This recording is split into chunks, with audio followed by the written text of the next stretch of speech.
Oh yeah, PATRIK ALLVIN going out there and making some fantastic moves, isn't he? In fact, this is a weird video because what I wanted to do was focus on the Ottawa Senators and the Vancouver Canucks, and a move that PATRIK ALLVIN and Vancouver made that technically doesn't even involve the Ottawa Senators.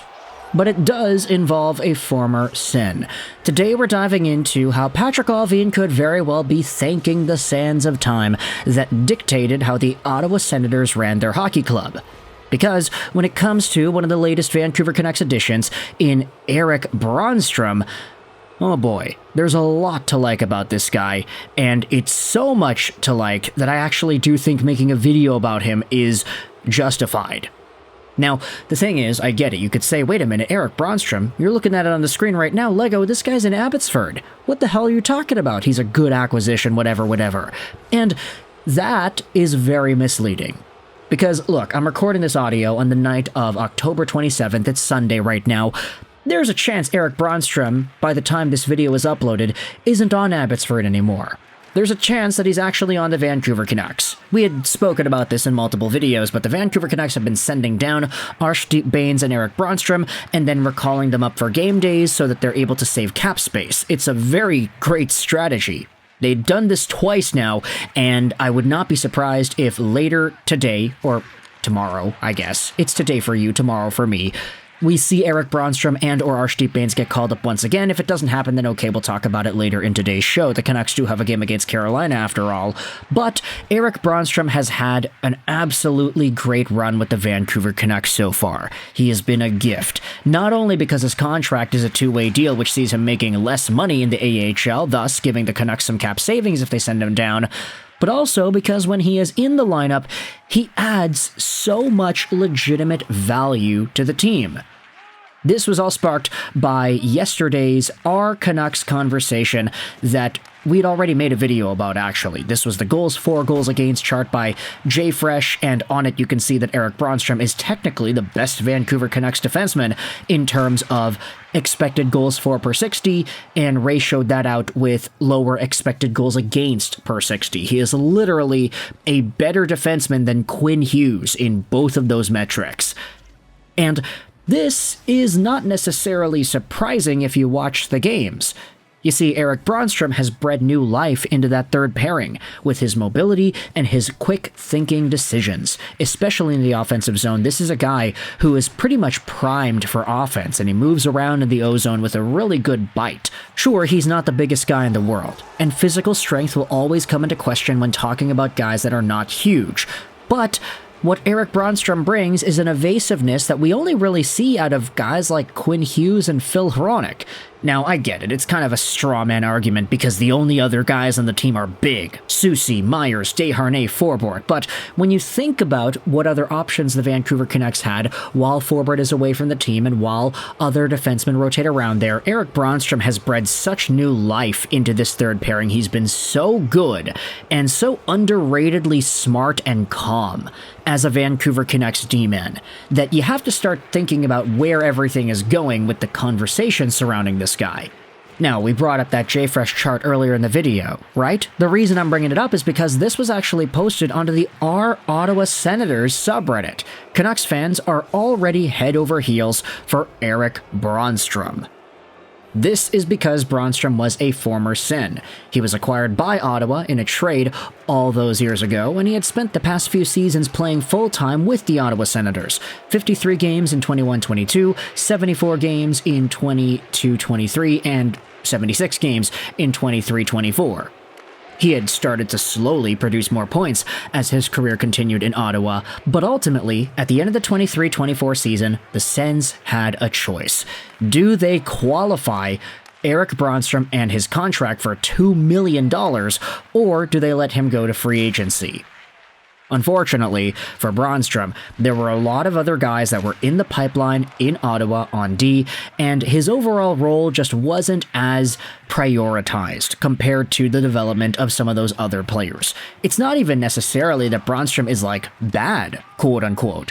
It's just, there were other guys that provided maybe longer-term projectable value, and for Brannstrom, he had already spent so long developing, and $2 million wasn't necessarily a dollar amount that I think a lot of Sens fans were comfortable with in terms of bringing him back. Now, there were some going out there and disputing the idea. Let's go over some of the comments on this Our Ottawa Senators thread. That's good. At least, the Vancouver Canucks did not trade a league-leading score for him or anything. And, of course, they're referring to Mark Stone, who is literally one of the top scorers in the NHL, or I think he's number 1 right now. It's insane. He's been fantastic this year. But he was the guy that Ottawa traded to Vegas to get Erik Brannstrom in the first place, so rip, I guess. Another comment says, good for Brannstrom, just like Mark Kastelic in Boston. His qualifying offer for his production and the fit is what led to the end of his time here. The first reply says, I'd take Brannstrom at $2 million on his QO in a heartbeat. Fit him under the cap first. Canucks fans are all talking about how he balances out Desharnais well, and we don't have right-hand defensemen like that. It's different. Also, you have to acknowledge that Vancouver has Brannstrom at a really cheap dollar amount of, what is it, $900,000 in the NHL? Totally different ballgame compared to if he was signed in Ottawa for a $2 million AAV deal.